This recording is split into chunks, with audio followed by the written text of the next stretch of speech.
it was, I mean, I don't rate just horror films on if they're scary or not, but I felt like this definitely was one that would have failed that test if I did. You have to choose, Kayla. Choose or die.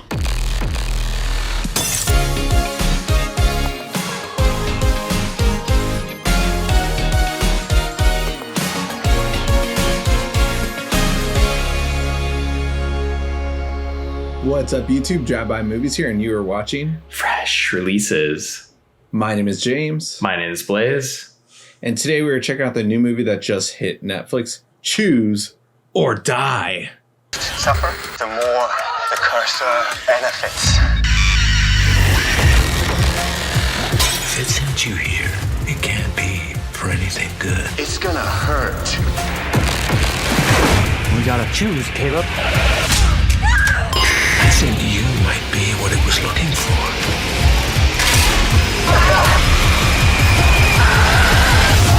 Choose or die. After firing up a lost 80s survival horror game, a young coder unleashes a hidden curse that tears reality apart, forcing her to make terrifying decisions and face deadly consequences. So Choose or Die is one of the brand new films that came out on Netflix, and it is a horror movie. And I felt like this slowly came under the radar. I had no idea that this film was being made or anything really about it. But when I saw the trailer, it really gave me, coming back to drive-by movies, direct to dumpster, it gave me Evilspeak vibes. And I felt like, we got to check this out if it's anything like Evilspeak. James, what'd you think about this movie? Evilspeak. I forgot about that movie. That was a fun one, I remember. That was one of the gems that we saw on direct to dumpster. There was a lot of stinkers on that playlist that we had for that show. But Choose or Die. Man, I was actually really enjoying this movie for the good, 40, 50 minutes or so, but just that last half just really falls apart and just gets a little too over the top. But the whole movie is over the top, but I was enjoying it for the most part. It's entertaining, but there's some obnoxious moments, some weird editing, and also just some dumb cliches I'm just getting over more recently. But it's kind of fun. It's a really cool concept. I'll give it that too. I know we're at that age where a lot of movies are trying to do the whole spin on older technology, bringing it into the modern times and stuff. And it was cool to see that kind of concept with a video game, interfering with real life. And I was all for that, but just overall, this movie just kind of sucks. So I'd choose death over watching it again. What about you? Yeah, I have to agree with you there. Honestly, yeah, this film just came off super. I felt like the concept in itself, the synopsis, everything, even the trailer's okay. I think the trailer, you can fill in the blank with your imagination and kind of make it seem probably better than it is. But it just, when watching the actual film this, I think this is under 90 minutes. So, I mean, at that rate, you should already have me. You got me in the seat.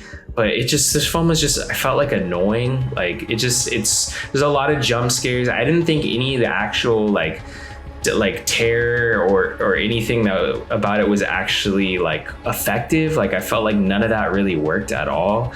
When they used the video game mechanic, I didn't feel that worked. It seemed just dorky, and anytime they cut to the 8-bit interactions on the screen and the video game footage, it just didn't work. It was really dorky and it wasn't scary. I don't rate just horror films on if they're scary or not, but I felt like this definitely was one that would have failed that test if I did, because it wasn't by any means. It was more just annoying with all the jump scares nonstop and just not working. There was really I think what I really would have wanted from this film was a vibe, a sense of ambiance with the horror, and that was just entirely lacking, I felt, throughout the entire film. Right, yeah, because you would think with it being 80s centric for the most part, even though it's a modern movie, you'd think that they would have went all in with the neon and stuff. They kind of go all in with the soundtrack. I love The Prodigy, and I know that one of the members of The Prodigy is the one who did the score for this film. And I did kind of like the score, especially the opening intro, the opening credit intro that we see. I was really digging that song, but the whole movie though, I was just this, I don't know if it's just my speakers are just messed up right now.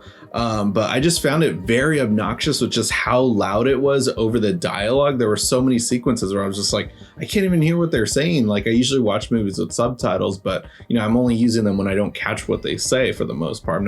Otherwise I'm just glancing at it here and there, but just, I don't know, the music was just overpowering a lot of like the sequences, and then just making it like taking away kind of the suspenseful element, even though it wasn't really scary like you were saying. I just got kind of similar vibes to those Fear Street movies, where it just feels like a weird young adult story, but kind of done in a rated R take. But at least that one kind of had a look to it, I guess. But again, though, just it had just poor written characters that I didn't really care about or root for and stuff. Like, yeah, she's got a sad background because her brother died, but like, so like, it's a lot of people, I guess. Yeah, why does that make me want you to win and stuff? Like, yeah, of course I don't want to see people die at the end of the movie. And but just her having like an annoying best friend who's just like interested in hooking up with her, and that's why he was like doing all this stuff for her. I mean, I know that they're like best friends technically, but just like he even says that at the beginning and right before he dies too. And yeah, it was just like a lot of annoyances throughout the movie, and like the villain too. Just wanted to get into him before I forgot, but like, why did he become evil exactly? Like the intro, like I kind of felt bad for him. His like kid and wife are talking shit about him. Then like an accident happens, and then out of nowhere, this 3 months later, he's now all of a sudden a boss level villain. I was like, what happened in these 3 months? Like that's he didn't a whole finish other movie. the game.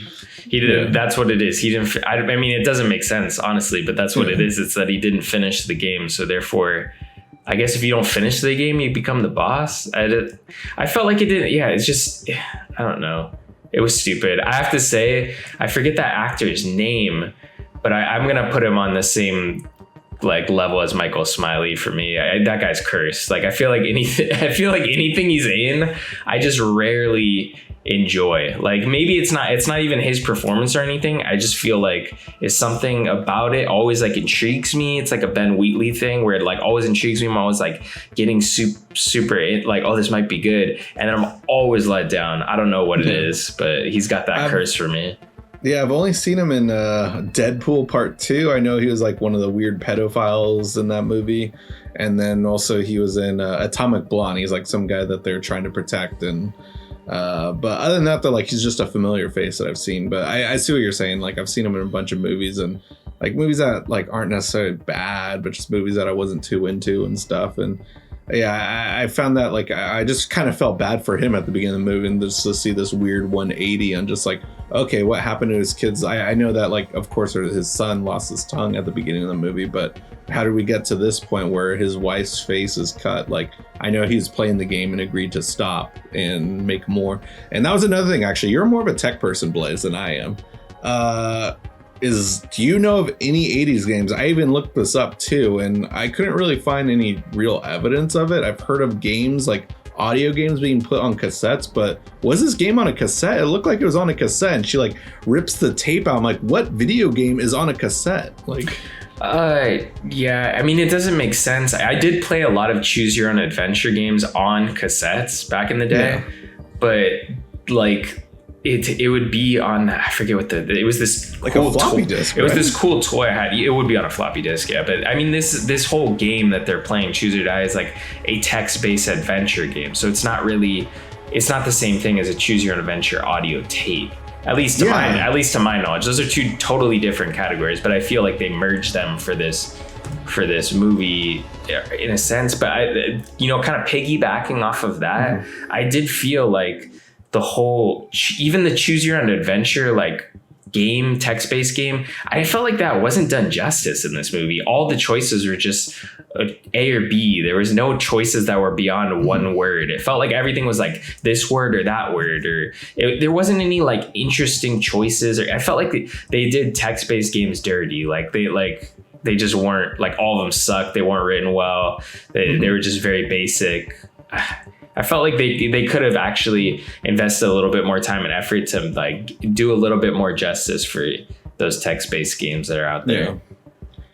Yeah, and it's a bummer too, because like I said, it was kind of a fun idea, but yeah, like you have a concept that I feel like they could have just did more research with that. Like, why couldn't you just make it a floppy disk computer-based game and stuff? Like, I was just like, why do we have this shot of a cassette when the first shot of him playing it is on a computer? So I was just like confused by that, but they were definitely like, you know, that Netflix has the idea of like, we can make sequels out of this. Of course, it ends on open note and stuff, but just like I'm like is this gonna be our next like franchise that we get? Just because I feel like it's been a while since we've gotten like a horror franchise. Like James Wan is the king of making franchises, but I doubt we're getting Malignant too. But what's it called? Just like was not a fan. I mean, I did watch through the credits. There wasn't like a credits sequence type. I expected an extra scene on the end of the credits, but I mean, they really are open-ended in the end of this film, kind of alluding that there's going to be sequels.